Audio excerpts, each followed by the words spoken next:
this angle, this phi t will increase if you go along this curve, right? This angle,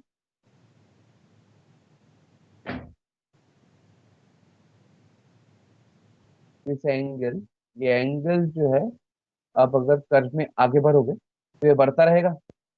यहाँ पे हमारा normal है, and let's sorry sorry I ये मैंने गलत कर, जो होगा हमारा यहाँ पे हमारा एक्स एक्सिस। ओके,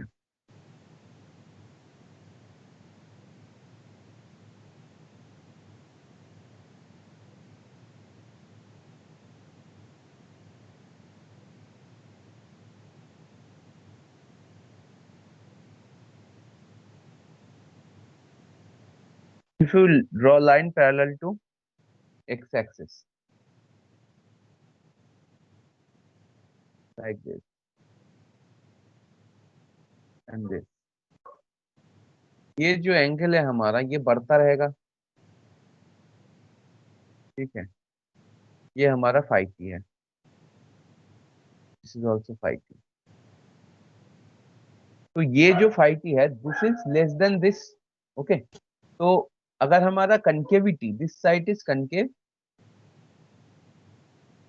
इस साइड रहेगा, that means this curve is increasing, this curve is increasing. Okay, similarly अगर कर्व हमारा इस टाइप का होगा, if our curve is like this, then what will happen? If you move along the curve like this और वहां पे tangent draw करोगे तो फाई टी जो होगा हमारा, फाई टी कम होता रहेगा। फाई टी, अगर कर्व हमारा इंक्रीज होगा, phi T will also be increasing, and if curve is decreasing then phi T will also decrease. Okay, तो ये ऑब्जर्वेशन हमें थोड़ा सा ध्यान रखना है। Now what is this N T? N T is the normal vector. तो देखो यहाँ पे हमने डिफरेंशिएट नहीं किया, हमने यहाँ पे क्या किया, वेक्टर का डायरेक्शन हमें चेंज करना था, तो हमने क्या किया, प्लस पाई बाई टू कर दिया, प्लस पाई बाई टू, ठीक है। तो after using a little bit of trigonometry, what we are getting, cos pi by t plus pi by 2, which is minus sin phi t and plus cos phi t। तो देखो इसको अगर आप phi t के respect में differentiate करते हो फिर भी आपका यही आएगा, ठीक है। बट हमने इसको plus pi by two add करके निकाला है, ठीक है। तो हमारा जो नॉर्मल वेक्टर होगा that will be of this form if this is our tangent vector. Okay, now what they are saying, now इस लाइन को पढ़ो अच्छे से। Observe that on intervals where phi t is increasing, the vector nt points towards the concave side of C. C is the curve. And on intervals where phi t is decreasing, it points away from the concave side. Okay? It points away from the concave side. ठीक है, ये आप लोग देख पा रहे हो easily. This is the concave side here and this is the concave side. ये डिक्रीजिंग होगा तो इस साइड होगा, इंक्रीजिंग होगा तो इस साइड होगा। मतलब दोनों साइड नॉर्मल का डायरेक्शन जो होगा that will not be change, but concavity will change. Now see this calculation. Now here we are going to apply chain rule. Now let's differentiate this quantity with respect to phi. Now as phi is a function of t, now again we will differentiate phi in term with respect to t. Okay, so it will become like this. So dt of capital T is, this part is nt, normal vector, to d phi dt. Now d phi dt is greater than 0 on intervals where phi t is increasing and d phi dt is less than 0 on intervals where phi t is decreasing, ठीक है। तो ये जो हमारा t prime है, what, तो ये किस साइड पॉइंट करेगा, ये किस साइड पॉइंट करेगा दोस्तों? Now this will always point inward toward the concave side of the curve in all cases, and hence so does nt. For this reason nt is also called the inward unit normal. तो यहाँ पे एक चीज हो रहा है, यहाँ पे आप एक चीज क्या समझ पा रहे हो कि why it will always point in this direction? Can you tell me?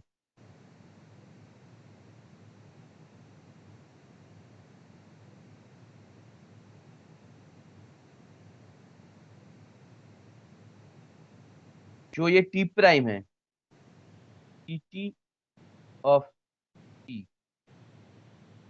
why it will always point in the concave side?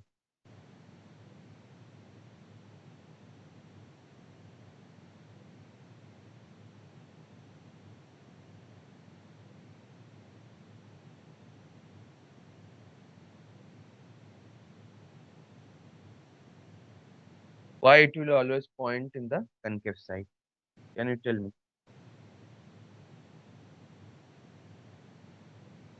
Guys, फिर से बताऊं ये वाला part. Why it is always points inward toward the concave side of the curve in all cases? Sir normal है इसलिए। नहीं नहीं, normal तो इस साइड है. नॉर्मल एक बार तो इस साइड होगा, दूसरी बार अपोजिट साइड हो रहा है. बट नॉर्मल के साथ जब आप D phi D T multiply कर रहे हो, ये चेंज कर रहा है ना चीजों को.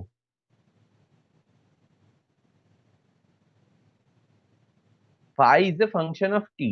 Now we don't know what is phi T. ठीक है, हमें ये नहीं पता. अब हम क्या कर रहे हैं, जब भी हम नॉर्मल का डायरेक्शन और टी प्राइम टी का डायरेक्शन अलग अलग है. यहाँ पे दोनों का डायरेक्शन सेम है, यहाँ पे ऑपोजिट है. नॉर्मल तो इसी डायरेक्शन में होगा. बट नॉर्मल के साथ जब भी हम D phi D T multiply कर देंगे, तो ये क्या होगा आपका, ये नेगेटिव होगा. In this case this will be negative. D phi D T जो होगा, whenever the curve is decreasing then this will be negative. तो जब यस नॉर्मल सर। के साथ अब नेगेटिव साइन मल्टीप्लाई करोगे तो ये तो अपोजिट डायरेक्शन में आ जाएगा ना वेक्टर आपका.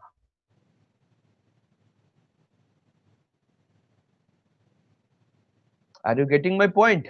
ये बेसिकली आपका साइन डिसाइड करेगा. तो आपका जो ये टी प्राइम टी है, ठीक है, जो टेंजेंट वेक्टर का फर्स्ट डेरिवेटिव जो है, that will always lie in the concave direction.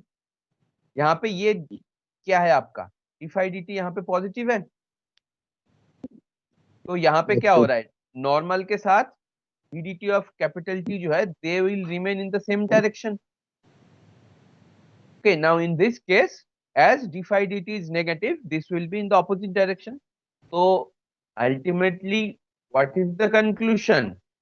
That t prime t points always inward direction. Inward means this side आपका concavity है. ठीक है. तो कैपिटल एन टी जो है हमारा, capital N T is always called inward unit normal when applied to curves in two dimensional space. तो हमने क्या किया, इसको हमने कैपिटल एन टी नाम दे. ठीक है, कैपिटल एन टी जो है, टी प्राइम टी को। हाँ, डी ऑफ टी टी को हमने कैपिटल एन टी बोला. और ये स्पेसिफिकली देखो, ये टू टू डायमेंशन के लिए हमारा जो है, ये सारी चीजें होगा टू डायमेंशन. थ्री डायमेंशन में अलग केस आ जाएगा. ठीक है, एक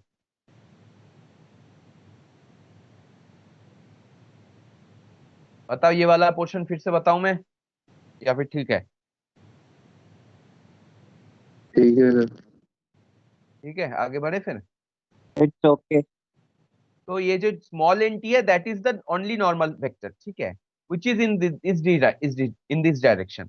जो हमने इसको इस तरह से निकाला था, टेंजेंट वेक्टर के साथ पाई बाई टू ऐड करके आई में जो निकाला था, दैट ये डायरेक्ट इसका डायरेक्शन सेम रहेगा. बट इसके साथ जब भी हम D phi D T multiply करेंगे, इंक्रीजिंग के लिए एक डायरेक्शन देगा और डिक्रीजिंग के लिए ऑपोजिट डायरेक्शन. ठीक है, तो उसको जो है हम रीनेम कर देंगे कैपिटल से, और उसको बोलेंगे inward unit normal when applied to curves in two dimensional space. Okay, so this is the formula. This is equal to n is inward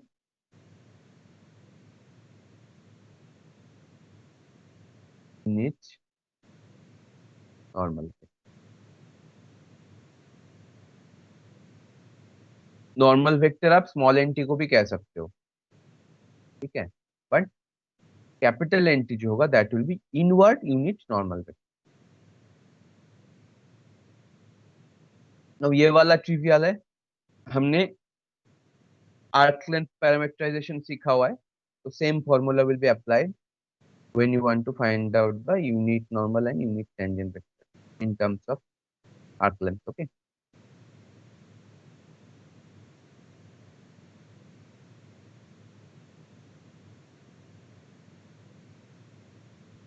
now ये वाला प्रॉब्लम देख लो एक बार। The circle of radius A with counterclockwise orientation and centered at the origin can be represented by the vector valued function this.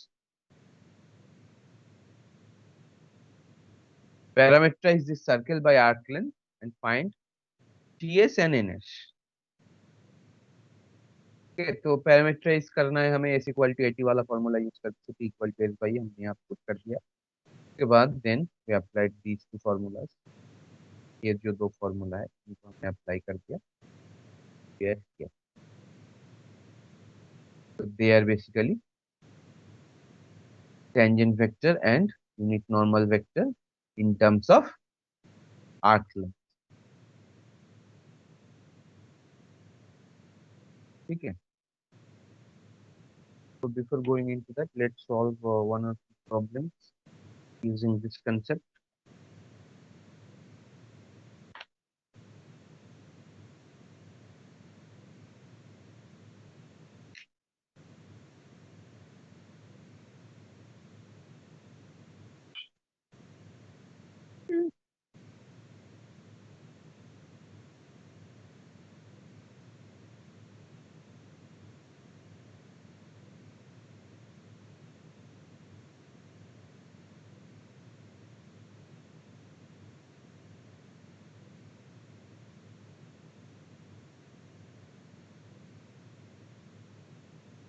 एक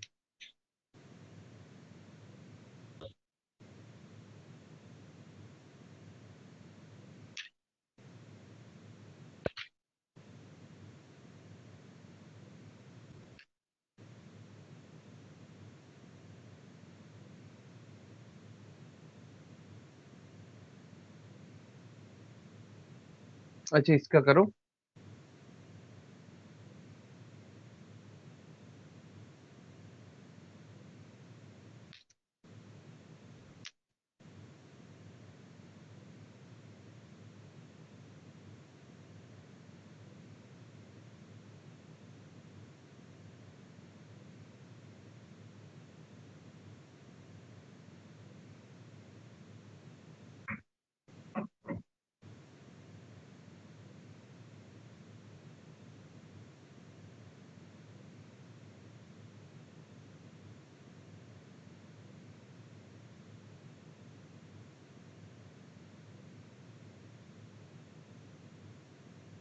ठीक है। Find out unit tangent and unit normal vector in terms of arc length. पहले क्या करना है, arc length parameterise करना है,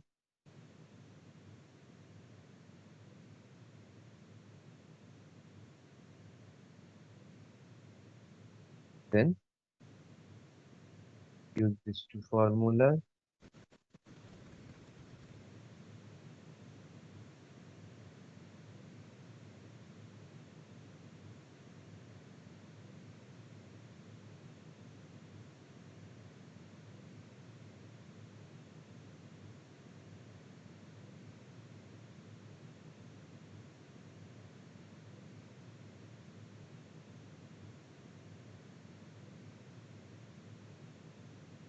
ये दो फॉर्मूला यूज कर लो और ये हेलिक्स कर लो।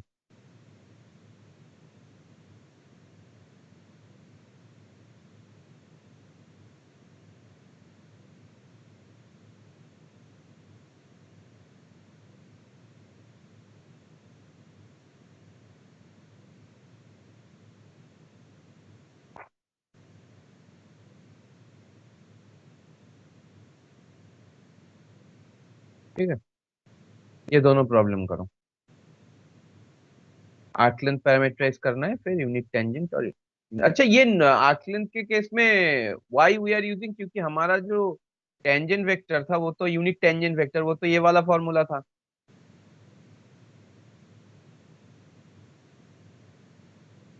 तो अभी we are why we are not writing this one.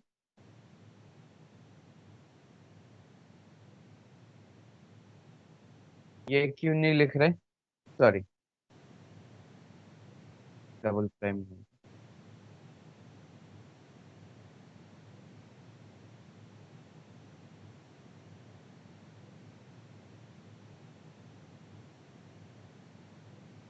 कोई बता सकता है?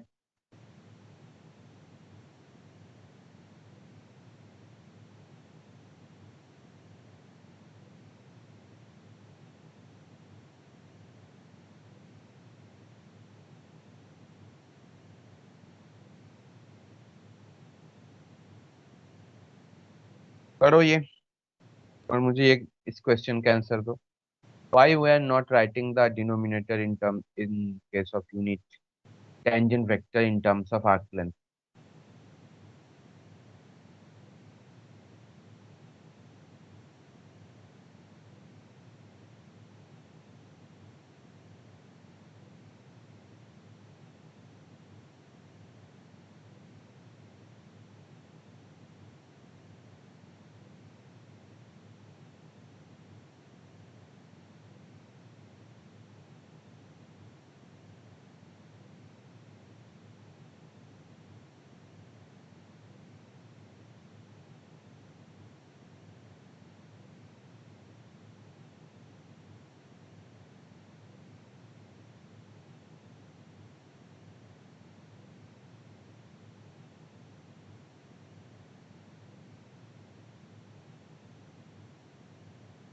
नहीं बता पा रहे हो?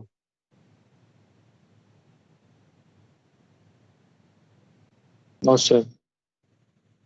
अरे एक थ्योरम नहीं करा था हमने? Yes sir, dr/ds is equal to हाँ, नॉर्म ऑफ, यूनिट हाँ exactly. dr/dt multiply equal to ds/dt होता है, तो कैंसल हाँ आउट हो जाता है। ये देखो, ठीक है, norm of D R D S is always one. ठीक है, तो ये लास्ट यूनिट से हमने, तो इसीलिए ये फॉर्मूला अगर ऐसा हो रहा है, बट वो हम जब हम एस डाल दे रहे हैं तब हमारा जो डिनोमिनेटर है दैट हैज बिकम वन, इसलिए फॉर्मूलाज आर लाइक दिस। अच्छा यहाँ पे मेंशन भी है, norm of R prime S is one. तो ये कर लो फटाफट।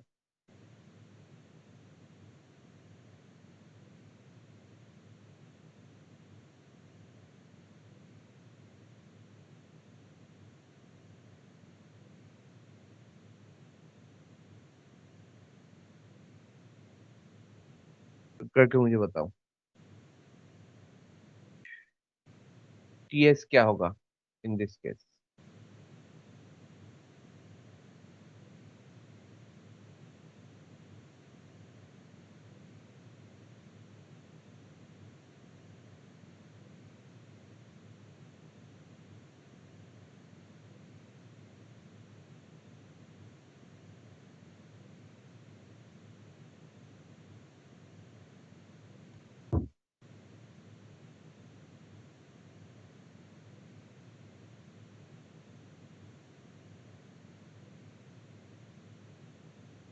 एस कैसे आया एस?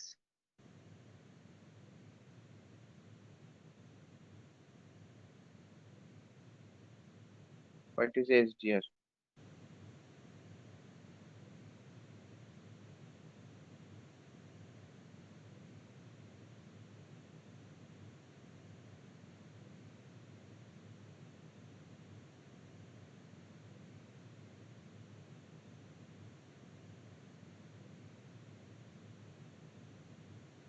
ये क्या आ रहा है?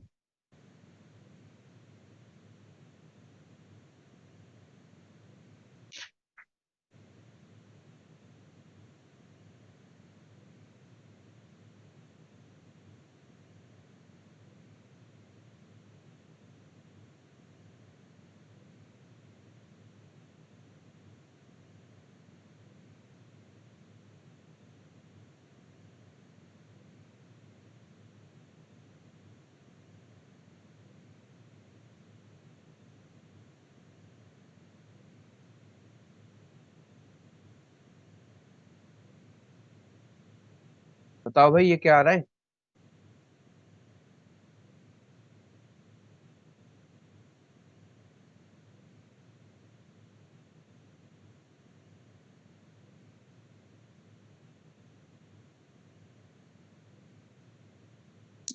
सर एक बात बताना सर।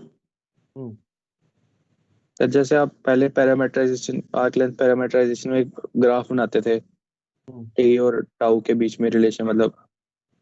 अरे वो तो समझाने के लिए, तुम बार बार ग्राफ थोड़ी बनाओगे मैथ्स करते टाइम, प्रॉब्लम करते टाइम। ठीक ठीक है sir.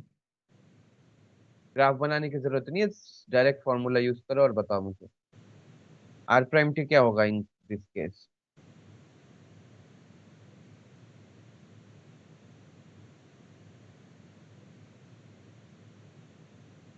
Sir sir S is equal to 3√2 t शायद। 3√2t। सर मेरा ऐसा आ रहा है 7/4 minus cos 2t। 7/4 minus cos two minus T. Cos 2t आ रहा है सर।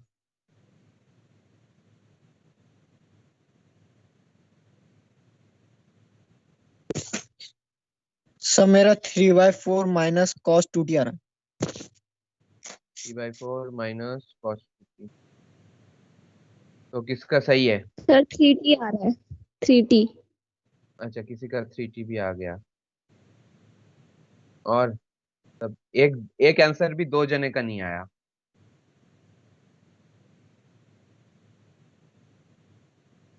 सर जिसका 3/4 वाला आया ना, उसने शायद एक वो करा होगा, कॉस 0 को कहीं 1 लिखना भूल गया होगा शायद। एक बार चेक कर लो सर, उसको बोल दो एक बार चेक कर ले, क्या पता मेरे वाला हो। अच्छा, ये जिसने बताया एक बार चेक करो ये जो कह रहा है।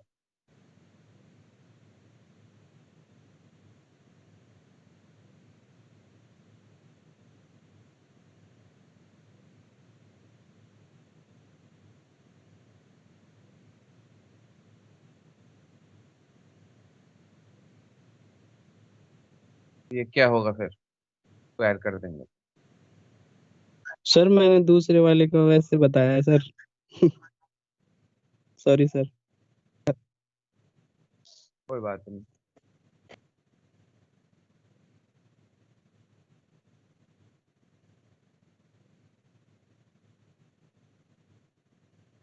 ठीक है, तो 9 हमारा जो है 9 3 बाहर आ जाएगा, है ना? तो अब इसको मैनिपुलेट सर करके हम क्या कर सकते हैं? Sir total 3 sin t cos t आ जाएगा। Total 3 sin t cos t। ये सब का आ रहा है? Yes Yes, sir. जी sir. सर। Yes, sir, ये आ रहा है। Yes sir. है ना? तो क्या सर प्रॉब्लम इसको है लिख इसमें? देंगे 3/2 sin 2t लिख देंगे। 3/2। हाँ सर, मल्टीप्लाई डिवाइड बाय 2 कर देंगे ना, फिर 3/2 sin 2t हो जाएगा, उससे इंटीग्रेट कर लेंगे इजीली। ठीक है, 3/2 sign 0 to t। Sorry,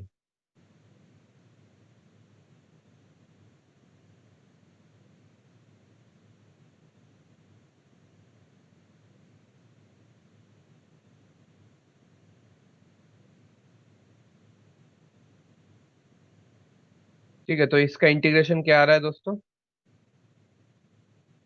sign 2u का sir minus cos 2u/2। Minus cos 2u/।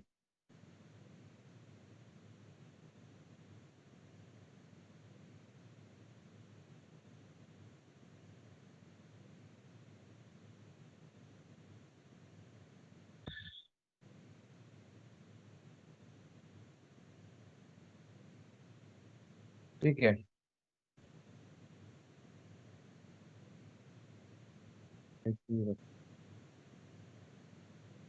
बताओ इसमें कोई और गलती वगैरह हो रहा है क्या?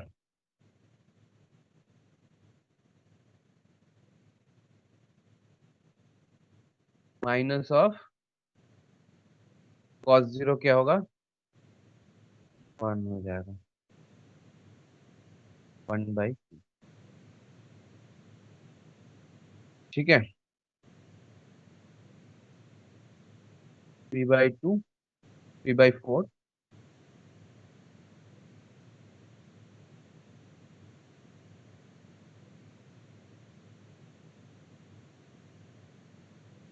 Minus 3/2 cos. में कोई गलती है? cos 2t के नीचे 2 नहीं है? कॉस 2t के नीचे 2 आ जाएगा, ठीक है। तो ये आपका हो जाएगा 3/4, कॉमन आ जाएगा इसमें।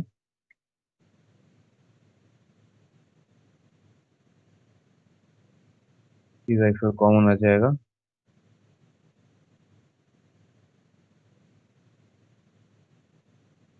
ये आया सबका?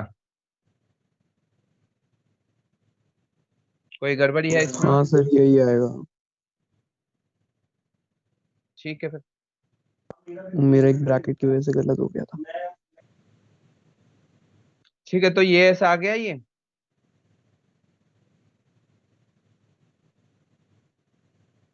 s equal to 3/4, 1 minus cos, ठीक है। तो अब रिप्लेस करना है आपको, और फिर डिफरेंशिएट। थोड़ा बड़ा हो गया ना, थोड़ा टीडियस हो गया, सर सिंप्लीफाई हो जाएगा वो। है ना? सर तो 1 करके माइनस कॉस 2t तुमने कर लिया वो? तुम मुझे फिर ये बता दो, टीएस बता दो क्या सर होगा। कॉस 2t को 1 माइनस 2 साइन स्क्वायर t लिख देंगे, 1 कैंसिल हो जाएगा फिर। ठीक है, फिर कर दिया। सर 3 साइन स्क्वायर t बन जाएगा ये। ये बन नहीं जाएगा। 3/2 बता, साइन स्क्वायर t शायद।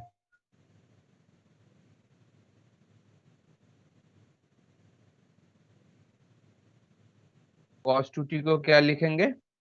1 minus, sir 1 minus 2 sine square t। है ना? तो 3/2 साइन स्क्वायर टी बन गया। तो इसको क्या लिख सकते हैं हम? साइन स्क्वायर टी को 2s/3 लिख सकते हैं। बट अभी भी तो रिप्लेस तो हो नहीं रहा वो। वहां पे कितना है? क्यूब है ना,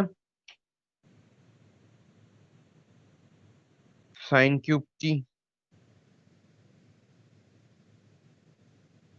फिर साइन टी इक्वल टू क्या आ जाएगा ये? टी की वैल्यू 0 to π/2 है ना, तो हम पॉजिटिव वाला ले लेंगे, 2s/3। Similarly you can find out cos T.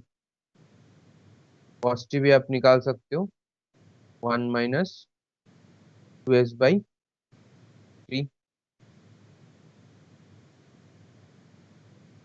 Positive वाला, क्योंकि टी जो है हमारा 0 to π/2 के बीच में लाई करता है, ठीक है। साइन टी और कॉस टी को वहां पे रिप्लेस कर दो, तो हमारा आर एस क्या बन जाएगा?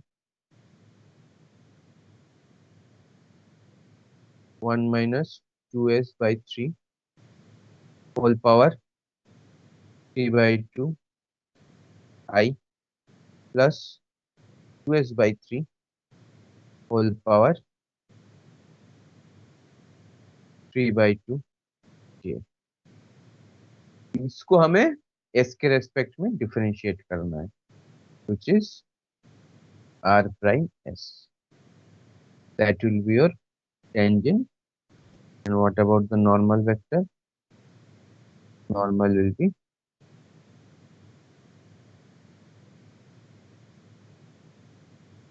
ठीक है। थोड़ा सा कैलकुलेशन वगैरह करना आप लोग। तो ये मेरा पैरामीटराइज हो गया, आर्क लेंथ पैरामीटराइज। उसके बाद हमें जस्ट इसको डिफरेंशिएट करना है विथ रेस्पेक्ट टू एस। ठीक है। एंड व्हाट अबाउट द, ये तो बड़ा आसान है। आरटी अगर हमारा हेलिक्स होगा तो क्या होगा, number 2।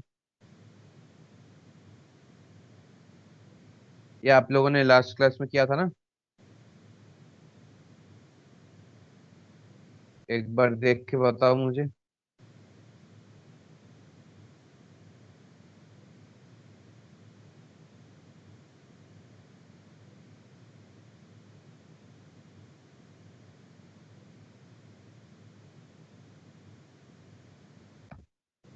Tell me what will be the equation in terms of S.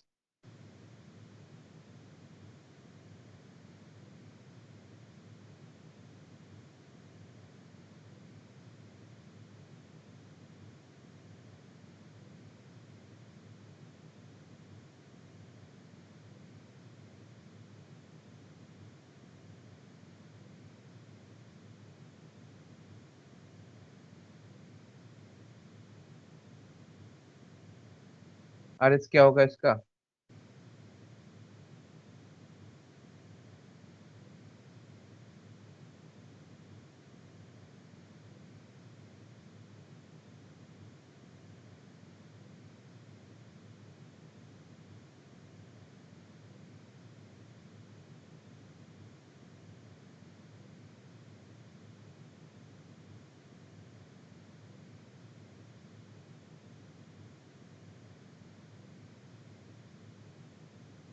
बताओ बताओ फटाफट।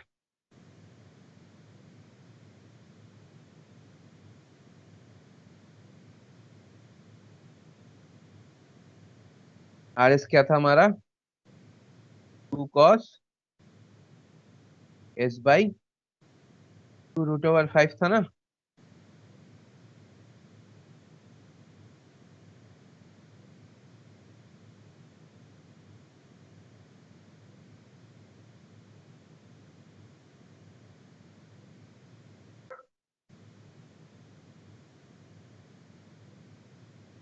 ये बता दो मुझे, नॉर्मल वाला बता दो सिर्फ,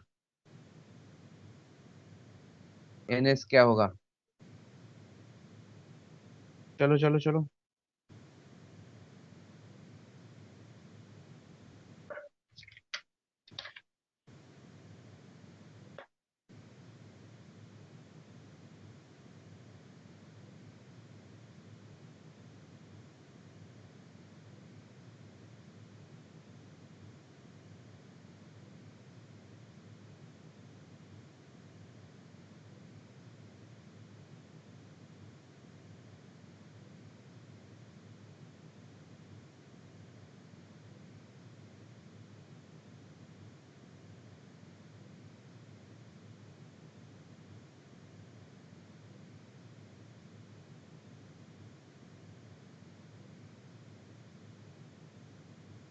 हुआ नहीं किसी का अभी तक।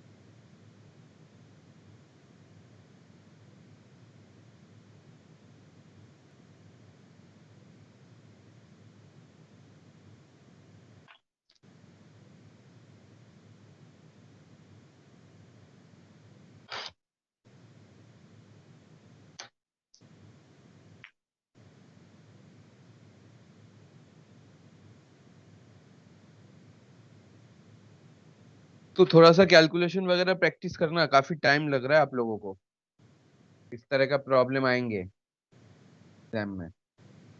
Simple differentiation and norm modulus निकालना।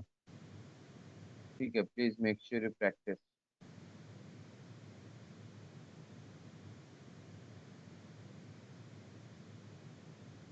ये हो जाएगा सबका, हम आगे बढ़ सकते हैं। या कहीं पे किसी को कोई प्रॉब्लम आ रहा है इसको निकालने में?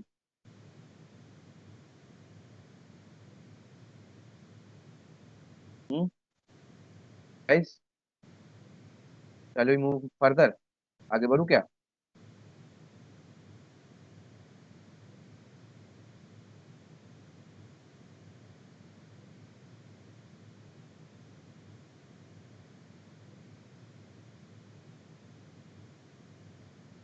Next is binormal vectors in three-dimensional space.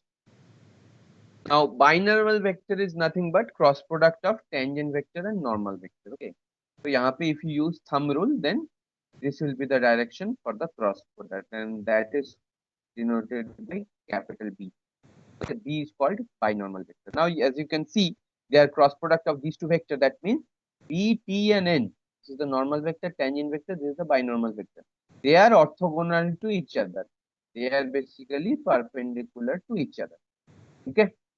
Now, the plane यहाँ पे अलग अलग नाम है. बी एन प्लेन को हम नॉर्मल प्लेन कहते हैं, बी टी प्लेन को रेक्टिफाइंग प्लेन कहते हैं, एंड टी एन प्लेन को हम ऑस्किलेटिंग प्लेन कहते हैं.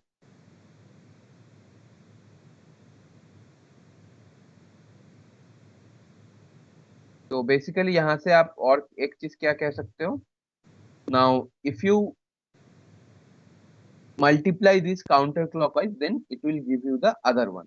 That means if you B cross T, that will give you N, N cross B, that will give you T, and T cross N, that will give you B. Okay.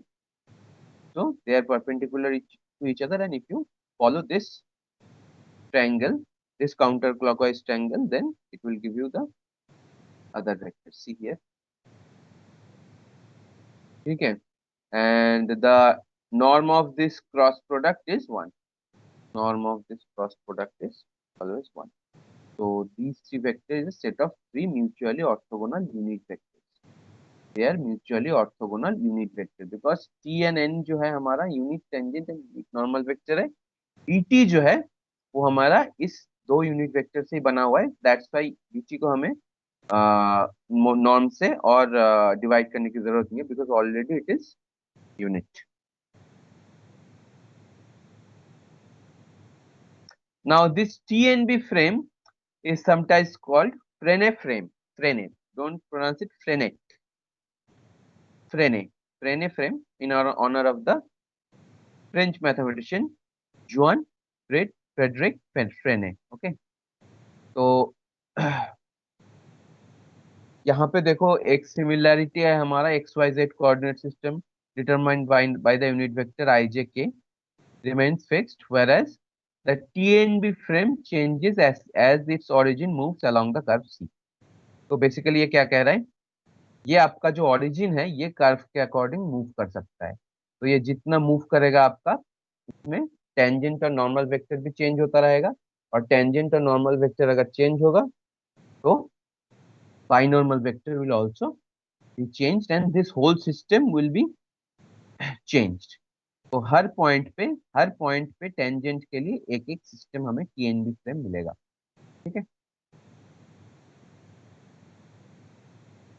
यहाँ पे देखो, there is another diagram that at each point you are getting a TNB frame. At each point of the curve you are getting a TNB frame. Okay, because in each and every point tangents will be different. Tangent अगर different होगा, normal भी अलग अलग होगा, और बाइनॉर्मल vector भी अलग अलग होगा.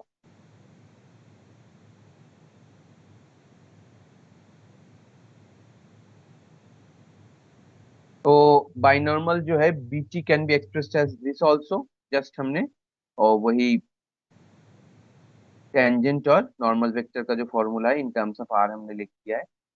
Similarly in terms of arc length, again ये वाला जो नॉर्म है that will be 1. We are left with this one.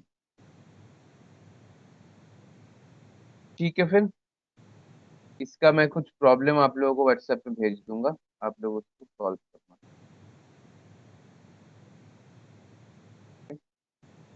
So tell me if there is any doubt regarding binormal vector space in 3 dimension.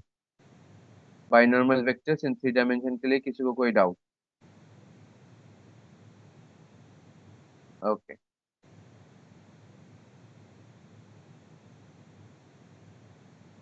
go and try to solve these problems. They are easy problems I went through this exercise.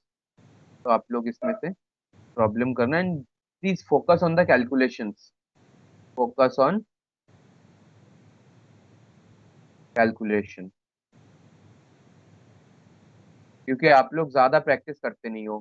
Concept are really easy. Concept यहाँ पे इसमें कुछ ज्यादा है नहीं. All you need to do is focus on the calculation so that you get your answer. ठीक है. In the next class, we'll start curvature and we'll complete this whole part. I think we are done with this part. Motion along a curve is not there. Kepler's laws of planetary motion. Okay then.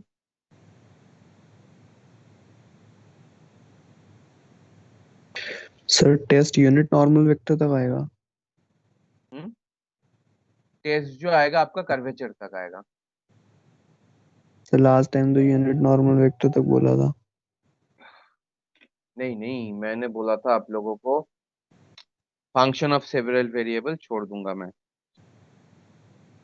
Chapter 12 तो complete करना ही है. Chapter 12 curvature करने के बाद हम लोग revision mode पे चले जाएंगे थोड़ा टाइम टेस्ट से पहले तक. ठीक है.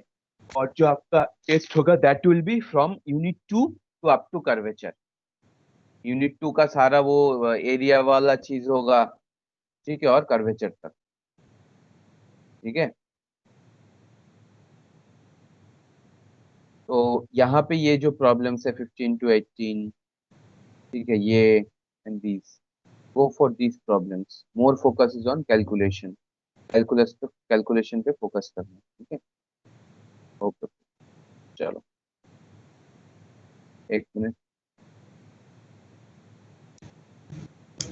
Okay, see you in the next class. Bye. Sir कब है टेस्ट? टेस्ट है 1 फरवरी को. Okay sir. सर आपने कहा था क्वेश्चंस भेजोगे आप. हाँ, मैं भेजता हूँ क्वेश्चन. मैं टीम्स